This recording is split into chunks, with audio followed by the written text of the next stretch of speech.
রায়গঞ্জ বিধানসভা থেকে বিজেপি হয়ে কৃষ্ণ কল্যাণী জয়লাভ করেন। তারপরে তিনি তৃণমূল কংগ্রেসে যোগদান করে এরপর লোকসভা থেকে তৃণমূলের প্রার্থী হয়ে প্রতিদ্বন্দ্বী করেন এবং বিজেপির কাছে পরাজিত হয়।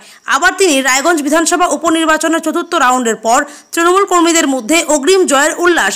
কানাইয়ালাল আগরওয়াল বলছেন তারা 40,000 ভোটে বেশি লিড করবেন। কৃষ্ণ কল্যাণী বলেছেন মানুষ উন্নয়নের স্বার্থ দেখে ভোট করছে। এবার শুনে নেব তারা কি বলছে।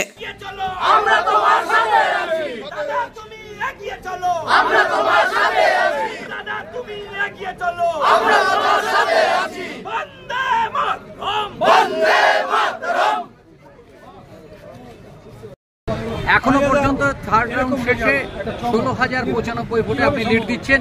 এখন ফোর্থ রাউন্ডে 21,000। বলছি যে কি বলবেন এই ব্যাপারে?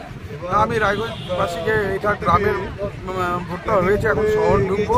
আমি গ্রাম অঞ্চলের প্রত্যেকটা জনগণকে আমার হৃদয়ের অন্তরস্থল থেকে ধন্যবাদ কৃতজ্ঞতা জানাচ্ছি যে আজকে তারা উন্নয়নের সাথে আছে, বসে আছে।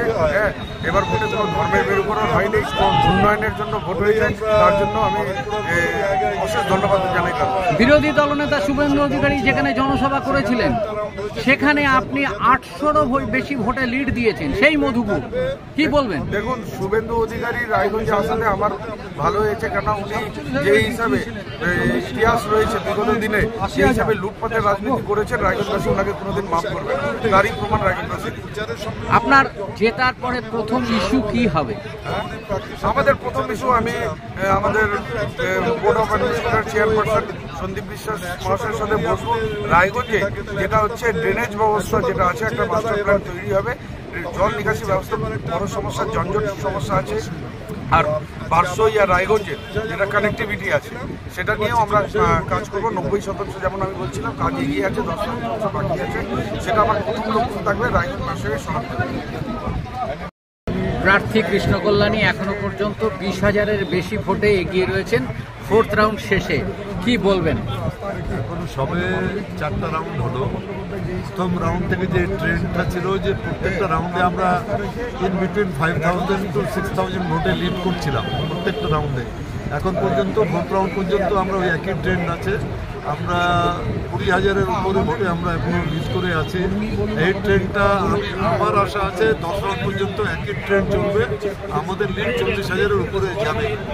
লোকসভা ভোটে মোদির করিশ্মা বলে এরা চালিয়েছিল বিজেপি, এইবারে তারা ধরাশায়ী। লোকসভায় ঠিক মোদি করিশ্মা না, ওই বিজেপি সন্দেশখালী নিয়ে যে মিথ্যা ভিডিও ক্লিপগুলো বের করেছিল সেটাকে তারা অল ওভার ইন্ডিয়া ওটাকে তারা প্রচারের মাধ্যমে নিয়ে আসছিল, সন্দেশখালী। আর আমরা যখন সন্দেশখালীর অ্যাকচুয়াল সিচুয়েশনটা ওখানকার বিজেপি মন্ডল সভাপতি যখন সোশ্যাল মিডিয়ার মাধ্যমে প্রকাশ করে দিলেন, তারপর থেকে কিন্তু আর বিজেপি কোথাও পশ্চিমবাংলায় আপনার 34টা সিটে নির্বাচন হয়েছে, 28টা সিটে তৃণমূল কংগ্রেস জিতেছে।